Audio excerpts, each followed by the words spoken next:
ہاں جیسے ہی آپ نے لبیک پڑھ لیا، لبیک اللہم لبیک لبیک لا شریک لک لبیک ان الحمد والنعمت لک والملک لا شریک لک، لبیک اللہم لبیک لبیک لا شریک لک لبیک ان الحمد والنعمت لک والملک لا شریک لک، لبیک اللہم لبیک لبیک لا شریک لک لبیک ان الحمد والنعمت لک والملک لا شریک لک۔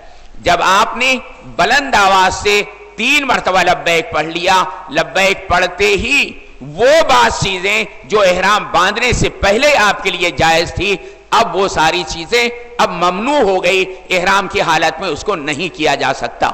مسنون یہ ہے کہ 3 مرتبہ لبیک پڑھنے کے بعد آپ کوئی نہ کوئی دعا کر لیں۔ رسول کریم صلی اللہ علیہ وسلم جب 3 مرتبہ لبیک پڑھ لیتے تھے تو ایک دعا کیا کرتے تھے، اللہم انی اسألک رضاک والجنہ واعوذ بک من غضبک والنار، اے اللہ میں تجھ سے تیری رضا اور جنت کو طلب کرتا ہوں اور جہنم سے اور تیرے غضب سے پناہ چاہتا ہوں۔ اس دعا کو آپ کر لیں جو مسنون ہے، ورنہ آپ کو اختیار ہے، چاہے جو دعا کی جا سکتی ہے تو آپ درود شریف پڑھ لیں اور اس دعا کو پڑھ لیں۔ تو جن لوگوں نے حج قران کی نیت کی ہے ان کو یہ نیت کرنا ہے، جن لوگوں نے حج افراد کی نیت کی ہے یعنی وہ عمرہ نہیں کرنا چاہتے، وہ صرف حج کرنے کے لیے سفر کر رہے ہیں، تب انہیں نیت کرنا پڑے گی، اللہم انی ارید الحج فیسرہ لی وتقبلہ منی، اے اللہ میں حج کی نیت کرتا ہوں، اسے میرے لیے آسان فرما اور قبول فرما۔ تو جب آپ نے حج کی نیت کی، عمرے کی نیت آپ نے نہیں کی، تو نیت کرنے کے بعد آپ نے 3 مرتبہ بلند آواز سے لبیک پڑھ لیا، اس کے بعد وہ مسنون دعا آپ نے کر لی۔ اب یہ سلسلہ جو لبیک اللہم لبیک پڑھنے کا جاری ہوا، مکہ مکرمہ پہنچ کر آپ کو صرف ایک طواف قدوم کرنا ہوگا۔ طواف قدوم حج قران کرنے والے کو بھی کرنا ہے اور حج افراد کرنے والے کو کرنا ہے، حج تمتع کرنے والوں کے لیے طواف قدوم نہیں ہے۔ تو وہ 7 چکر طواف کر لیں گے، 2 رکعت واجب الطواف ادا کر لیں گے بس، اور اسی احرام میں ان کو مکہ مکرمہ میں رہنا ہے، بار بار لبیک اللہم لبیک پڑھتے رہنا ہے۔ جب بھی حرم شریف آئیں، چونکہ احرام کی ساری پابندی ہے، ساری پابندیوں کا لحاظ رکھتے ہوئے 5 وقتہ نماز بھی ادا کریں گے، نفل طواف بھی جتنا ان کا جی چاہے گا کر سکتے ہیں، لیکن یہ احرام چونکہ حج کا بدا ہوا ہے لہذا نفل عمرہ اس درمیان نہیں کیا جا سکتا۔ حج قران کرنے والا بھی جب تک حج سے فارغ نہیں ہوگا نفل عمرہ نہیں کر سکتا، حج افراد کرنے والا بھی جب تک حج سے فارغ نہ ہو جائے اس وقت تک وہ نفل عمرہ نہیں کر سکتا۔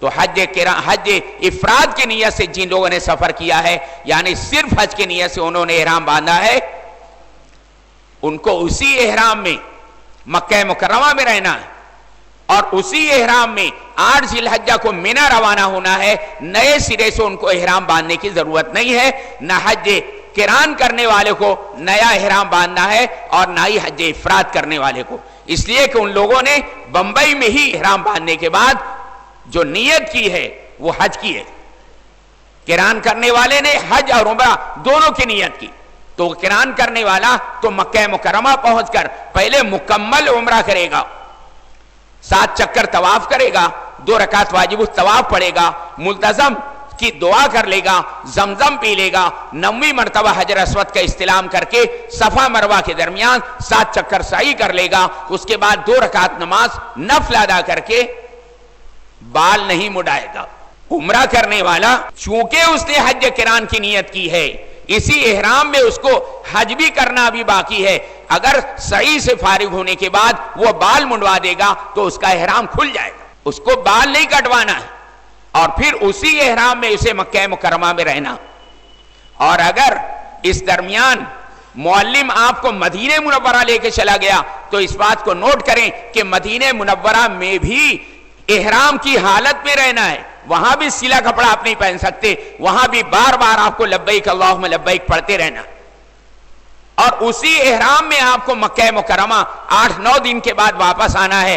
اہل مدینہ کی میقات ذوالحلیفہ پر رک کر نئے سرے سے آپ کو احرام نہیں باندھنا ہے، اس لیے کہ آپ کے بدن پر احرام موجود ہے.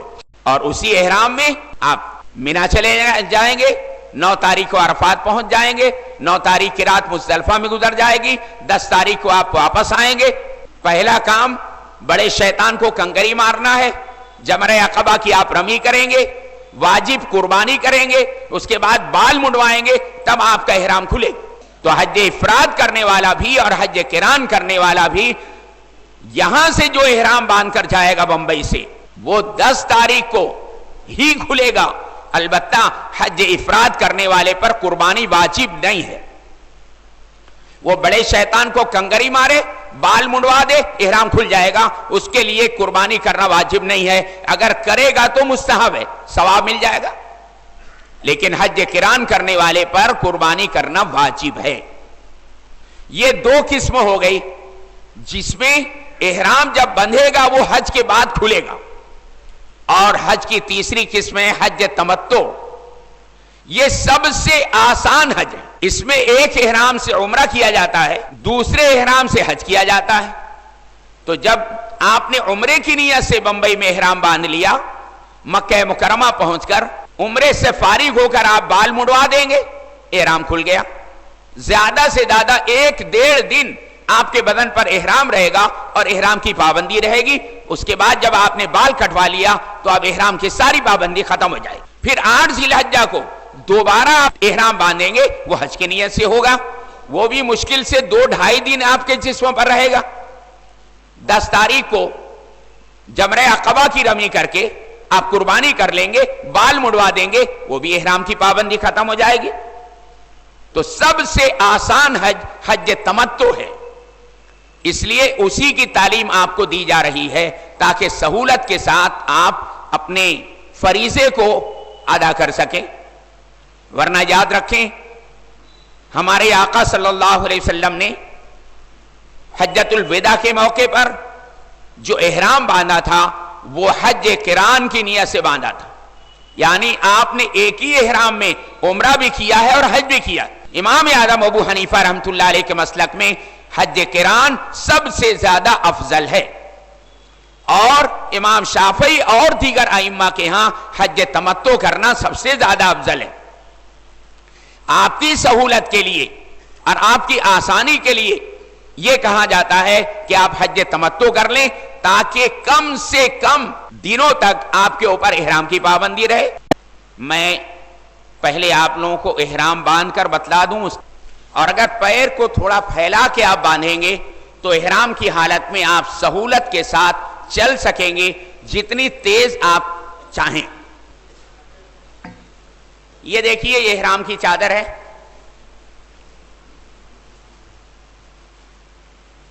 اس طرح آپ لے لیں. احرام کی چادر کا وہ حصہ جو آپ کے سیدھے ہاتھ میں ہے اسے آپ یہاں تک لائیں. اس کے بعد بائیں ہاتھ میں جو چادر ہے اسے اس طرح موڑ دیں. اپنا حصہ نیچے بچا ہوا ہے اسے اس طرح آپ موڑ دیں، اور اس کے بعد اوپر سے نیچے کی جانب تھوڑا سا موڑ دیں. اس کے بعد اس احرام کی چادر کی حفاظت کے لیے جو بیلٹ آپ نے لے رکھا ہے اس کے اوپر اسے باندھ لیں. پھر جتنا حصہ آپ نے موڑ دیا تھا اسے پھر سے کھول دیں.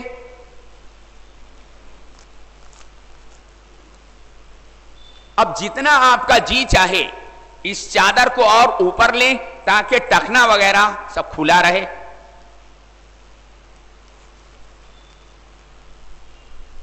اب اسے نیچے کی جانب موڑ دیں.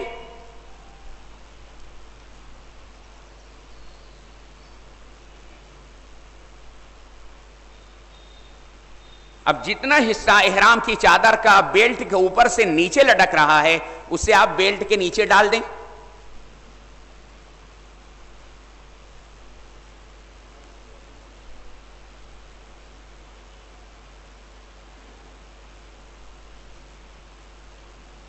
اب یہ جس انداز میں اس کو باندھا گیا ہے آپ نے دیکھا کہ یہ چادر بغیر سلی ہوئی ہے، بغیر سلی ہوئی چادر ہے، لیکن جس انداز میں اس کو باندھا گیا ہے، کتنی ہی تیز ہوا چلے آپ کی سطر کہیں سے نظر نہیں آئے گی، اور اتنی مضبوط ہے کسی طرح کھلے گی بھی نہیں۔ یہ ایک دم آسان طریقہ ہے، ورنہ علماء اور بھی بہت سارے طریقے بتلاتے ہیں، آپ کو اختیار ہے، چاہے جس طرح آپ کا جی چاہے احرام باندھیں، لیکن یہ آسان ترین طریقہ۔ دوسری چادر آپ اوڑھ لیں، یہ آپ کا احرام ہو گیا۔ احرام باندھ لینے کے بعد میں نے جس طرح میں نے کہا کہ اس بات کا خیال رکھتے ہوئے کہ وہ مکروہ وقت نہ ہو، 2 رکعت نماز نفل ادا کریں۔ 2 رکعت جب مکمل ہو جائے اور آپ سلام پھیر دیں تو پھر عمرے کی نیت کر لیں، اے اللہ میں عمرے کی نیت کرتا ہوں، اسے میرے لیے آسان فرما اور قبول فرما۔ 2 رکعت نماز پڑھنے کے بعد آپ یہ نیت کریں گے، یاد رکھیں اس بات کو، ایسا نہ ہو کہ پہلے آپ نیت کر لیں اس کے بعد نماز پڑھیں۔ آپ کو 2 رکعت نماز پڑھنا ہے، اس میں افضل یہی ہے کہ قل یا ایھا الکافرون اور قل ھو اللہ احد پڑھا جائے۔ جب آپ سلام پھیریں سر سے چادر گرا دیں، اور اس کے بعد آپ عمرے کی نیت کریں، نیت کر کے 3 مرتبہ بلند آواز سے لبیک پڑھ لیں اور کوئی نہ کوئی دعا کر لیں۔ اب احرام آپ کا بن گیا اور احرام کی ساری پابندیاں آپ پر آ گئی۔ اب احرام کی حالت میں آپ حضرات سلا ہوا کپڑا نہیں پہن سکتے۔ سلے ہوئے کپڑے سے مراد یہ ہے وہ کپڑا احرام کی حالت میں پہننا ممنوع ہے جو ٹیلر آپ کے بدن کی پیمائش کر کے کپڑے کی کٹنگ کرتا ہے اور اس کے بعد سیتا ہے، ایسے سارے کپڑے احرام کی حالت میں ممنوع۔ آپ شرٹ نہیں پہن سکتے، پینٹ نہیں پہن سکتے، کرتا پیجامہ نہیں پہن سکتے، کوٹ نہیں پہن سکتے، بنیان نہیں پہن سکتے، انڈر ویئر نہیں پہن سکتے، سر پر ٹوپی نہیں پہن سکتے۔ ہر وہ کپڑا جو آپ کے بدن کی پیمائش کر کے اس کپڑے کی کٹنگ کر کے اس کو سیا جاتا ہے، یا ایسا کپڑا جو بنا جاتا ہے، جیسے سویٹر ہے یہ بنا جاتا ہے، تو چاہے سلا ہوا ہو چاہے بنا ہوا ہو احرام کی حالت میں ممنوع ہے۔ اگر کسی نے احرام کی حالت میں سلا ہوا کپڑا 1 گھنٹہ اپنے بدن پر باقی رکھا، اس پر صدقہ کامل واجب ہو جاتا ہے، یعنی 2.25 سیر گیہوں یا اس کی قیمت اسے صدقہ کرنا ہوگی، جتنا کہ ہم عید الفطر پر صدقہ فطر دیتے ہیں۔ اور وہی سلا ہوا کپڑا اگر پورا دن یا پوری رات 12 گھنٹہ اگر اس کے جسم پر رہ گیا تب اس پر دم واجب ہو جائے گا، اسے جرمانے میں قربانی کرنا پڑے گی۔ احرام کی حالت میں آپ کا چہرہ بھی کھلا رہے گا، آپ کا سر بھی کھلا رہے گا، سونے کی حالت میں بھی اور جاگنے کی حالت میں بھی آپ کا چہرہ بھی کھلا رہنا چاہیے اور سر بھی کھلا رہنا چاہیے۔ اگر احرام کی حالت میں پورا چہرہ یا 1/4 چہرہ 1/4 پورا سر یا 1/4 سر اگر کسی چیز سے آپ نے ڈھانپ لیا اور وہ کپڑا 1 گھنٹہ آپ کے چہرے پر یا سر پر رہ گیا تو صدقہ کامل واجب ہوگا، اور اگر پورا دن گزر گیا یا پوری رات گزر گئی تب دم واجب ہو جائے گا۔ یاد رکھیں پورا چہرہ بھی کھلا رکھنا ہے، پورا سر بھی کھلا رکھنا ہے۔ اس لیے میں آپ کو یہ ہدایت دینا چاہوں گا کہ اگر آپ لوگ سر تک چادر اوڑھ کے سونے کے عادی ہیں، برائے مہربانی وہ عادت آج سے ترک کر دیں۔ کاندھے تک تو آپ چادر بھی اوڑھ سکتے ہیں، بلینکٹ بھی اوڑھ سکتے ہیں، رضائی بھی اوڑھ سکتے ہیں، اس میں کوئی حرج کی بات نہیں ہے، لیکن آپ کا چہرہ اور سر کھلا رہنا چاہیے۔ احرام کی حالت میں آپ خوشبو نہیں لگا سکتے۔ اگر کسی نے جسم کے کسی بڑے عضو پر خوشبو لگایا، مثلا چہرے پر خوشبو لگا لیا، سر پر خوشبو لگا لیا، ہاتھ پر خوشبو لگا لیا، سینے پر خوشبو لگا لیا، یا ران پر خوشبو لگایا یا پنڈلی پر خوشبو لگایا، جسم کے بڑے بڑے اعضاء ہیں، تو چاہے آپ لگاتے ہی اسے دھو ڈالیں، آپ پر ایک دم واجب ہو جائے گا، جرمانے میں ایک قربانی کرنا ہے۔ اور اگر آپ نے کسی بڑے عضو پر خوشبو نہیں لگایا، جسم کے چھوٹے چھوٹے اعضاء پر آپ نے خوشبو لگایا، مثال کے طور پر ناک پر، آنکھ پر، کان پر، انگلی پر یا پہنچے پر، یہ جسم کے چھوٹے اعضاء ہیں، اگر ان چھوٹے اعضاء میں سے کسی ایک عضو پر آپ نے خوشبو لگایا ہے تب صدقہ کامل واجب ہوگا، 2.25 سیر گیہوں یا اس کی قیمت آپ کو صدقہ کرنا ہے۔ اور اگر آپ نے مختلف جگہ پر تھوڑی تھوڑی خوشبو لگا لیا اور وہ سب ملا کر اتنی خوشبو ہو جائے کہ کسی بڑے عضو پر لگائی جا سکتی ہے، تب آپ پر دم واجب ہو جائے گا، آپ کو ایک قربانی کرنا۔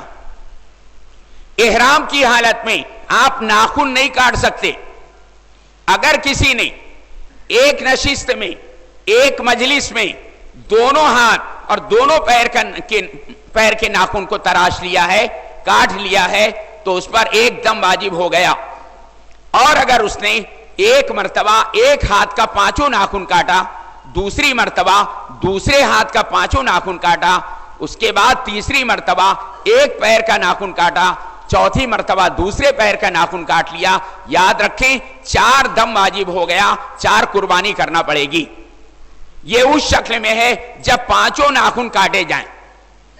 اگر صرف ایک انگلی کا ناخن کاٹا گیا تو ایک صدقہ کامل، 2 ناخن کاٹا گیا 2 صدقہ واجب، 3 ناخن کاٹا گیا 3 صدقہ واجب، 4 ناخن کاٹا گیا 4 صدقہ واجب، لیکن جہاں 5واں ناخن کاٹا دم دینا پڑے گا، ایک قربانی کرنا پڑے گا۔ ایک مجلس میں اگر کاٹا گیا تو ایک دم، اور مجلس جتنی بدلتی جائے گی اتنا دم پر دم واجب ہوتا چلا جائے گا۔ اگر کسی نے ایک ہاتھ کا 4 ناخن کاٹا ہے، 5واں نہیں کاٹا، دوسرے ہاتھ کا 4 ناخن کاٹا، ایک پیر کا 4 ناخن کاٹا، دوسرے پیر کا 4 ناخن کاٹا، گویا اس نے 16 ناخن کاٹے ہیں، 16 جگہ اس پر صدقہ کامل واجب ہوا، لیکن دم واجب نہیں ہوا۔ جہاں 5واں ناخن کٹے گا تب دم واجب ہو جائے گا۔ احرام کی حالت میں آپ بال نہیں کاٹ سکتے۔ اگر کسی نے چاہے وہ سر کا بال ہو چاہے داڑھی کا بال ہو، 1/4 سر کے برابر اگر بال کاٹ لیا ہے آپ نے تو ایک دم واجب ہوا۔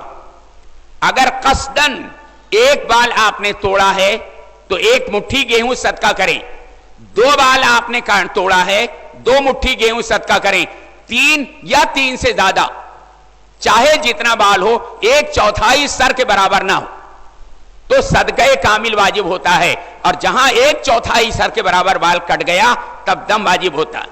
اور بعض لوگوں کا سر کے بال جھڑتے ہیں، آپ نہیں توڑنا چاہتے، خود بخود ٹوٹتے ہیں، یہاں تک کہ آپ مسح کریں گے تو اس وقت بھی 2-4 بال ٹوٹ کر آپ کے ہاتھ میں لگ جاتا ہے۔